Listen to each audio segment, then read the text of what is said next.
अन्थाइगोरा नार्जारिया लाइमोनफोरखौ GDA course फोरोंगोन होनना गुबुन जायगायाव लांना 1 लाख रांनि गोरोबथा खालामना फैनायनि अजद होदों थगायजानाय लाइमोनफोरा। सा 60नि बांसिन लाइमोनफोरनि जिउनि लामाखौ खोमसि लामाजों लांदों अन्थाइगोरा नार्जारिया। अन्थाइगोरा नार्जारिया लाइमोनफोरखौ GDA नि कर्स फोरोंगोन होनना गुबुन जायगायाव थगायना लांदों। थगायजानाय लाइमोनफोरा गावसोरनि खुगाजों रोखा फोरमायबाय। दानिया ओरै होनबाय आरोना जइन खालामनानै होनायनि रायज्लायनानै होनायनि मा होनो 8,000 फैसा बिदों। अन्थाइगोरा नार्जारिया बिदि बुंहरदों। अन्थाइगोरा नार्जारिया गावनि माखासे लोगोफोरखौ लाना चिरां जिल्लानि काजलगावआव GDA इनस्टिट्यूशन खुलिदोंमोन। खुलिफ्लाना नंखाय फोरोंथाय होदों। सासेबो फोरोंगिरि गैया, गावसोरनो फोरोंगिरि जादों। अन्थाइगोरा नार्जारिया HSL उथ्रिसारनाय गिबि खेबनि फरायसाफोरखौ दिल्ली आरो गुवाहाटीआव लांना गोदाव-सोराव खालायहैदों। गुवाहाटीआव लाइमोनफोरखौ फोरोंथाय होगोन होनना लाना थांना 1 लाख रांनि गोरोबथा खालामना फैनायनि अजद होदों लाइमोनफोरा। लोगोसेनो लाइमोनफोरनिफ्राय थगायना रां जादों। कर्स लानाया माने बेफोरबायदि इलिगेल जाखो होननानै जोङो माने जोङो जाय बे हम केयारनि बिगोमा हस्टेल दोनोना बेवहाय जोङो माने ज' दावराव खालामलायबाय आरो माने रायज्लायलायबाय। खिन्थु रायज्लायनायाव माने मोजां रायज्लायाखै। ओरैबायदि बुंदों आरोना नोंसिनि अन्थाइगोरा सारा आंनिफ्राय 1 लाख थाखा लांबाय, आं नोंसोरखौ मारै हगारनो बेफोरबायदि खोथा बुंबाय आरोना जाय माबा एजेन्ट हम केयार बिगोमाया बिदि होनबाय। बेनिफ्राय माने जुदि नोंसोरो न'आव थांनो गोसोबा फैसा होनानै थां, नङाब्ला आं हगारा बेफोरबायदि खोथा बुंबाय। आरो बुहुत माने हस्टेलावनो हाबफैजोबनानै माने ओरैबायदि दावराव खालामदों आरोना बिसोरो फाननाय बायदियानो जाहैबाय। माने आंबो माने पेसेन्टनि बिगोमानियाव थांबायमोन आरो थांनानै दानिया माने खुनुरुखुमसो माने बारग'नाय बिदि जादों आरो। ओमफ्राय आरोबाव दाना नोंसोर बिदि कर्स लानानै आंबो फैदोंमोन आरोना बेवहाय बे इनस्टिट्यूटआवहायो मोनसे इउटुब भिडिअ होदोंमोन आरोना। बे भिडिअखौ नुनानै माने आं सानबाय आरो भिडिअ होलायलायनाय माने फेकबो जानाय नङा दां बेफोरबायदि साननानै आङो बे इसिंहार नार्सिं इनस्टिट्यूटआवहाय आङो बे अन्थाइगोरा नार्जारिनावहाय आङो कल खालामनानैहाय आङो कन्टेक्ट खालामबाय। ओमफ्राय आङो रायलायबाय आरो रायलायनानै बिदि बुहुत माने गोदै माने बिजनेसावहाय जेरै माबा खालामो होनबा माने सासे मानसिखौहाय जेरैबायदि फुस्लायनानैहाय गावनियावहाय माबोरै लांनो हागोन बेफोरबायदि माबायोना बेफोरबायदि माने खोथा बुंनानैहाय दिनैहाय गावनि नार्सिं इनस्टिट्यूटआवहाय स्टुडेन्टसफोरखौ साबसे माने लाबोनो हागोन बा बेफोरबायदि खालामनानै माने बुजायनानैहाय बियो गावनि इनस्टिट्यूटआवहाय नार्सिंआवहाय जइन खालामनानै होबाय आरोना। ओमफ्राय दाना स' जोंबो माने ट्रास्ट खालामबाय आरोना बिदि बुंबाय मोजां माने स' प्लेसमेन्ट 6 मान्थ कर्स होनदों। 6 मान्थ कर्स होननानै जोंखौहायो 4 मान्थसल' क्लास लादों। बेनिफ्राय 4 मान्थ क्लास लानानै एग्जामबो जायाखै जोंना, डाइरेक्ट बियो गुवाहाटीयाव लांदों आरोना। ओरै होनदों आरोना 4 मान्थस क्लासआ जोंना जोब्बाय। दाना 4 मान्थ क्लास जोबखांनानै जाय मा होनो प्लेसमेन्टआव सोर थांगोन होननानै सोंबाय। दिल्ली दङ जोंनिया, गुवाहाटी दङ होनबाय। दानिया जोङो चइस खालामबाय खाथिखौनो जोङो थांनोसै होननानै। दानिया जों गुवाहाटीयाव थांबाय। गुवाहाटीयाव थांनानै जोङो ओरैबायदि प्रब्लेम जाहैदों आरोना माने मा होनो पेसेन्टआव जायोबा पेसेन्टआव दोनहैयो आरोना। पेसेन्टआव दोननाया माने बयसबो जाहैयो आरोना। जों हिन्जाव मानसियाथ' जेनेबा बे बयस पेसेन्टखौहाय जों मारै हम केयारजों मारै माने केयार खालामगोन बेफोरबायदि आरोना। ओमफ्राय माने आरो हस्टेलाव लांनानै ओरैबायदि जादों माने जोंखौहाय मानो बेफोरबायदि दोनफैखो, जोंथ' कर्स लादों, क्लास लानाया जोंना मानो बेफोरबायदि जाखो। जेनेबा क्लास लानाय हिसाबै जों बेवहाय इनस्टिट्यूटआवथ' जोङो सेलेन होनो मोन्दों, जेरै केनिउला। ओमफ्राय दिनै नार्सिंआवहाय जे खामानि दंना बेखौहाय दिनैहाय बिसोरो माने फोरोंदों आरोना। खिन्थु फोरोंनाय मथेयै खामानिया जोंना बेलेग जाहैदों। ओमफ्राय दानिया बेलेग जाहैदों आरोना माने न'आव लांनाय हिसाबै दिनैहाय मा खालामदों जाय बिगोमा बिसोरजों एग्रिमेन्ट जोब आरोना जोंना गासिबो एग्रिमेन्ट जोब। माने जों फैफिननोबो हाया, सोरबा लायनोबाबो जोंखौ लाबोफिननो हाया बेफोरबायदि एग्रिमेन्ट खालामनानै गारबोजोबदों आरोना। औ कर्स नङा। ओमफ्राय दानिया कम्पानियावहायबो जोङो मोनसे हस्टेल, बे जों जाय हस्टेलाव जोंबो दोनहैदों ना बेवहायबो बयसफोर दंखायो आरोना, बयसफोर दंखायोना। ओमफ्राय दानिया बयस गार्लस ज' आरोना। ओमफ्रायो बिदिनो बिनिफ्राय साफा माने बिसोरो न'आवहाय दोनहरो आरो न'आव दोनहरो ओमफ्राय बिनिफ्राय न' दोनहरनानै डाइरेक्ट एग्रिमेन्ट जोबखा आरोना बिनिफ्राय दानि मा होनो बिनि उनाव नेक्स्ट टाइमाव आरोबाव जोङो दावराव बायदि जादों जों फैफिनो रायलायजोब्बाय माने खामानिया मानो इलिगेल जाखो जोंथ' बेफोरबायदि कर्स लानाया मानो बेफोरबायदि इलिगेल जाखो होननानै जोङो माने जोङो जाय बे हम केयारनि बिगोमा हस्टेल दोनोना बेवहाय जोङो माने ज' दावराव खालामलायबाय आरो माने रायज्लायलायबाय खिन्थु रायज्लायनायाव माने मोजां रायज्लायाखै ओरैबायदि बुंदों आरोना नोंसिनि अन्थाइ गोरा सारा आंनिफ्राय 1 लाख थाखा लांबाय आं नोंसोरखौ मारै हगारनो बेफोरबायदि खोथा बुंबाय आरोना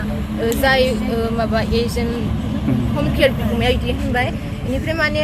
जुदि नोंसोरो न'आव थांनो गोसोबा फैसा होनानै थां नङाब्ला आं हगारा बेफोरबायदि खोथा बुंबाय आरो बुहुत माने हस्टेलावनो हाबफैजोबनानै माने ओरैबायदि दावराव खालामदों आरोना बिसोरो फाननाय बायदियानो जाहैबाय माने आंबो माने पेसेन्टनि बिगोमानियाव थांबायमोन आरो थांनानै दानि माने खुनुरुखुमसो माने बारग'नाय बिदि जादों आरो ओमफ्राय आरोबाव दाना नेक्स्ट टाइम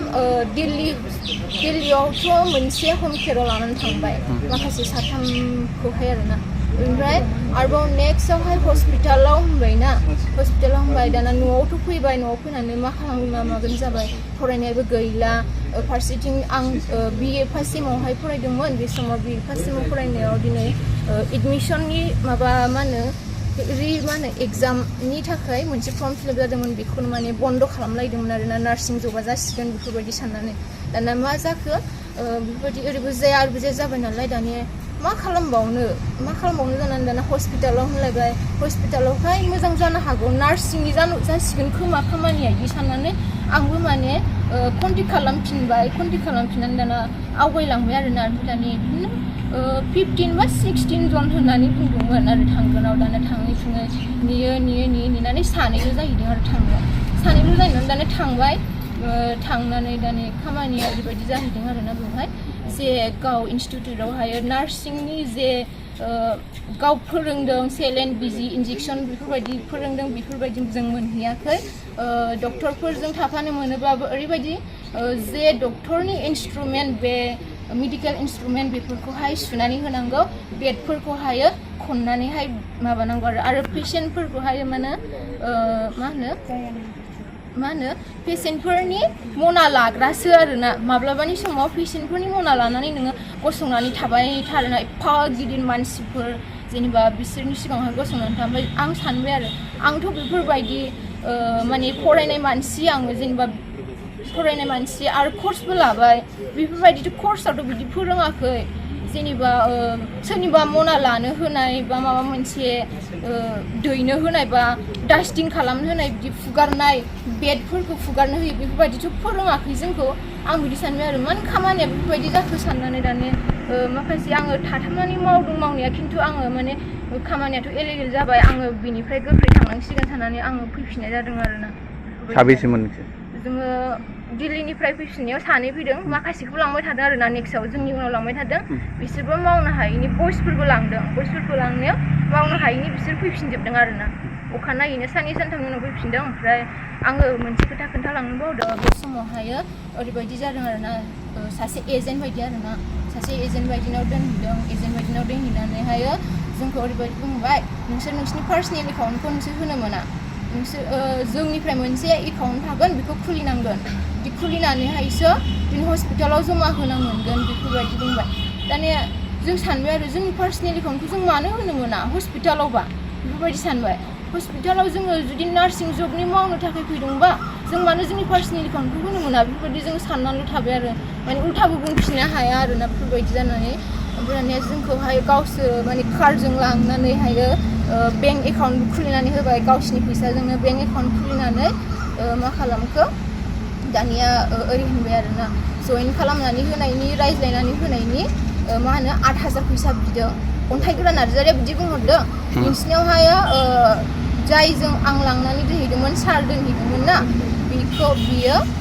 नोंसिनाव 8,000 फैसा बिदों बिनो हरनांगौनो ओमफ्राय दा नोंसोरो बिनो हरनो नाङा आंनि आखायाव माने बेंक एकाउन्टाव सोनानै होनबाय माने जानो हागौ बियो गाव जानो थाखाय प्लेनिं खालामदोंबो जानो हागौमोन दा बुंनो हाला आरोना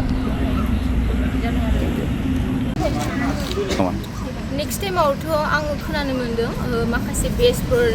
थांदों होनदों बिसोरखौ थगायजानाय खोनानो मोन्दों आरो ओमफ्राय दा निउसफ्रावबो नुदों ज' हायद्राबादाव थांनाय बिदि खोनादों ओमफ्राय दा हायद्राबादाव थांनाय आरोबाव मा होनो बिमा बिफाफोर माखासे थाबोनाय बिमाफोर दंना बिसोरबो माने निउसावहाय खोनालायनाय मोन्दों आरोना स' बुंनो हाया आरो आङो बुंनो सानो आरो जाय मादैमोन बिथांमोना जेरै अन्थाइगोरा नार्जारि सारजों थानानैहाय बुंदों नोंथांमोनहा जानो हागौ सोरनिबा फान्दायनायावहायो दिनै नोंसोरो सोरनिबा खोथा लानानै बेफोरबायदि चइस खालामदों माने बुंदों जानो हागौ खिन्थु नोंसोरो खोथाखौ साना हसिया नोंसोर बिदि बुंनो नाङा आरोना मादैमोन स' सिङावबो मा जानाय नोंसोरथ' मिन्थियाखै थांनानै नुहैयाखै दिनै हायद्राबाद बायदियाव दिल्लीयाव थांनानै नोंसोर नुहैयाखै मादैमोन बेनिखायनो आङो रिकुवेस्ट खालामो आरोना खोथाखौ साना हसिया बिदि बुंनो नाङा आरो जायबा दा हायद्राबादाव आगैमोन दङ बिथांमोनहाबो एसे सानै हनै माव आरोना बिथांमोना दिनैहाय नार्सिं इनस्टिटिउटआवहाय फैबाय नार्सिं इनस्टिटिउटआव फैनानै बिथांमोनहा जुदि नार्सनि नोंसोरो सेलाइन इन्जेक्सननि लादोंबा दिनै हाउस किपिंनि खामानिखौ मानो मावहैनांगौ बेखौहाय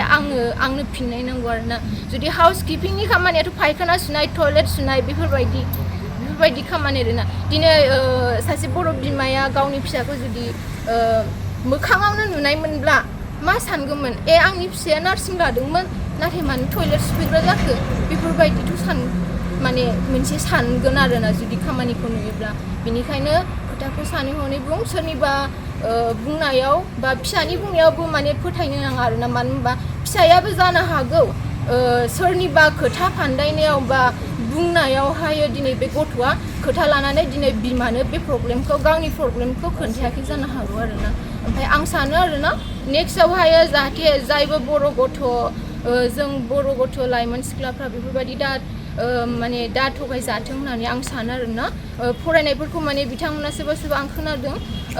बिथांमोना फार्स्ट इयार बा मेट्रिक पासल' जानानैहाय थांदों बेफोरबायदि आं खोनादों आरोना जाहाथे बेफोरबायदि फरायनायखौ गारनानै दाथां मानो होनबा जोङो इयुन लाइफआवहाय गोबांथार गाबनांगौ जागोन आरोना जों बे फरायफुनाय टाइमखौहाय जोङो जुदि गारोबा जोंनि लाइफआव माने फस्थायनाया सफैगोन आरोना आरो गाबनानै आगोर मोनो बेफोरबायदि सम सफैनो हागौ बे खावलायो दा जाखांफुनाय लाइमोन आगैमोन फंबाय बिनानावमोन नोंथांमोना बेफोरबायदि माने दाजाथों होननानै आं सानो आरोना बेफोरबायदि कर्सयाथ' गावथ' थिउरियावहाय बियो 15,000 लादों 4 मान्थ्सआवनो आरोना ओमफ्राय बिनिफ्रायथ' बाखि थांलाय फैलाय गारि खरसा बा रुम थानाय मानाय गोबाङानो थांदों होनजायो आरोना जोङो दा बेयाव जयै फार्स्ट बेच सेकेन्ड बेचनि ज' जानानै जोङो फैदों जोङो गासैबो बेयाव काजलगावआव मोनसे इनस्टिटिउट गोदान ओंखारदोंमोन नालाय बेयावहाय जोङो कर्स लानो होननानै जोङो फैदोंमोन GDA कर्स इसिंदानगर हादोरना सामथिं बिदिमोन ओमफ्राय बेयावहाय जोङो फैदोंमोन ओमफ्राय नोंसोर माला लाफैनायमोन एडमिसनखौ जोङो 2024 आगस्टआव लाफैदोंमोन एडमिसनखौ बेसेबां मान्थनि कर्स सोलिया 6 मान्थ्स होन्दोंमोन नाथाय जों 6 मान्थ्स लानो मोनाखै अनलि 4 मान्थ्स जोंखौ फोरोंनाय जादों आरो बिसोरो आरो गावसोरनो बिसोर टिचार्स जादों गावसोरनो सानैमोन बिसोरो सासेया प्रेक्टिकेल लादों आरो सासेया थिउरिखौ लादों आरो उइदाउट बुक्स बिसोरो जोंखौ फोरोंदों गावसोरनो मोनसे माबा नट्स खालामनानै बिसोर जोंखौ फोरोंदों आरो बिसोरो जिबायदि फोरोंदों जोंखौ बेयाव फोरोंनायजों हजों फोरोंनायजों जेबो बिदि नङा मिलायजोबा आरो अन्थाइ गोरा ओमफ्रायो थेंग्लुं जोंखौ 1 मान्थ थानानैहाय नोंसोरो 1 मान्थ हम केयाराव मावदो हम केयारनिफ्राय नोंसोरखौ हस्पिटालाव डाइरेक्ट सोस'नो बिदि होन्दोंमोन नाथाय बियो जोंखौ सोस'नाखै हस्पिटालावबो सोस'नाखै आरो जोंखौ जेबो जबबो होआखै आरो ओरैनो दस्रा रुमावहाय दोनहैदों बियो हारसाफोर थाग्रा रुमाव बयस गोजामोन बेयाव रावबो गार्ल्सफोर गैयामोन अनलि सासेल'मोन बियो बिदि रुवाथि बिदिमोन खोमा खामानि मावग्रामोन दा बिसोरजों जोंखौ दोनहैदों नाथाय जोंथ' बिदि हाया थानो जोंनि ओरैथिंनि मानसिफोरा बिदि नङा बेफोरबायदि बुंदों आं ओमफ्राय आं बेयाव थानो हानाय नङा बिदि होननानैहाय जोङो दस्रा रुमावहाय थादों आरो जोङो साथाम जादों जोंखौ दिल्ली नयदायाव लांदों फैफिननाय नोंसोर दिसेम्बराव लांदोंमोन जोंखौ ओमफ्राय 1 मान्थ जानोसैमोन ओमफ्राय जों फैफिनदों बिदि गोदाव सोराव जाहैनायखाय जोङो खामानि मावा मा मावा बोरै बिदि थाबाय थानो जोंनावथ' बिदिनो थाबाय थानानै जानो हायाना बेखायनो जोङो फैफिनदों रथायाव जोङो ट्रेन गाखोनानै सानैजों फैफिनदों ट्रेनजोंसो मालाय जायगायाव बिदि थाबाय थानो हाया हारसाफोर रावखौबो फोथायनो हाया मालानि समाव मा जागोन जों जेबो बुंनो हायाना बेखायनो जों फैफिनबाय आरो जों बिदि गोदाव सोराव जाहैबाय नेक्स्ट टाइमाव रावखौबो दालांथोंसै आरो रावबो बिदि दाजाथों आरो बे इनस्टिट्युटखौ बन्द खालामजानो जों लुबैयो क्लास खालामनानै सोरबाबा मोसौ फाननानै थांदों सोरबाबा हाजिरा खामला मावनानै सोरनिबा बिमा बिफाया हरदों बेफोरबायदि थगायनो नाङा आरो बिसोरनो गावसोरनो फोरोंगिरि जादों जों थगायजानाया गुवाहाटियाव 13 ओमफ्राय जों 4 गुवाहाटियाव 15 जन आरो जोब्बाय औ गासैबो न'आव फैजोब्बाय मोनसे गोजोनथाव रादाब क'क्राझार सहरनि साई मन्दिरनि साखाथियाव R&B र'ड वार्ड नम्बर 6 आव थानाय ब्रह्मानन्द ITI क'क्राझारा नोंथांमोननि थाखाय लानानै फैदों मोनसे सनानि खाबु आथिखालनि बादायलु मुगायाव नोंथांखौ साख्रिनि थाखाय साखाफारा खालामनो ब्रह्मानन्द ITI क'क्राझारा गासै मोनबा भकेशनेल कर्स लानानै फैदों आरो बे मोनबा भकेशनेल कर्सफोरा जादों electrician course 2 years course stenography 1 year course COPA computer operating and programming assistant 1 year course beauty and wellness 1 year course, sewing technology 1 year course. Beauty and wellness आरो sewing technology आव नोंथाङा बेसेनाङै मुं थिसननो हागोन। ब्रह्मानन्द ITI क'क्राझाराव highly qualified faculties दं आरो 100% job assistant। बेजों लोगोसेनो बेयाव flexible class timingनि खाबुबो दङ। बेयाव CIPET, टुल गुवाहाटी बायदि नेशनेल इनस्टिट्युटफोराव एजुकेशनेल टुरनि थाखाय लानानै थाङो आरो रेलवे वर्कशप, बङाइगाव, APDCL बायदिफोराव इन्टार्नशिपनि थाखाय दैथायहरनाय जायो। आबुङै मिथिनो थाखाय ब्रह्मानन्द ITI क'क्राझाराव थांनानै एबा 9101325849 एबा 86386 83243 मबाइल नाम्बाराव कल खालामनानै सोलाद लानो हागोन।